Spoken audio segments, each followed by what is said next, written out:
చాలామంది చెప్తా ఉంటారండి నాకు స్టిచ్చింగ్ ఛానల్‌లో, "అక్క నేను ఎంత బాగా పైపింగ్ వేసినా కూడా పైకి ఎత్తేసినట్టుంది అక్క" అని. ఇప్పుడు చూడండి నేను నెక్ అనేది ఇలాగా దిల్ షేప్‌లో అంటే మనకి స్టార్ అంటారు గదా! ఆ షేప్‌లో పెట్టాను. అయితే పైకి ఎత్తినట్టు వచ్చింది గదా! మనం ఏం చేయాలంటే ఐరన్ చేసుకోవాలండి. ఆ థ్రెడ్ అనేది స్టిఫ్‌గా ఉండటం వల్ల ఇంకా పైకి ఎత్తినట్టు వస్తదనమాట. ఆల్రెడీ 2 టైమ్స్ వాష్ చేశామనుకోండి సెట్ అయిపోతది. లేదంటే బ్లౌజ్ వేసుకున్నా కూడా సెట్ అయిపోతది. కానీ కస్టమర్లు అంతసేపు ఆగరు గదా! చూడగానే లుక్ లేదు, ఇలాగ పైకెత్తినట్టు వచ్చింది. ఏంటి నీకు రాదా వేయటానికి?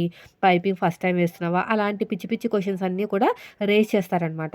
సో, వాళ్ళ చేత అనిపించుకునే కన్నా ఇక్కడ ఒక్కసారి ఐరన్ చేసి పక్కన పెట్టుకున్నామనుకోండి, ఆ థ్రెడ్ అనేది కొద్దిగా మెత్తగా అవుతదనమాట.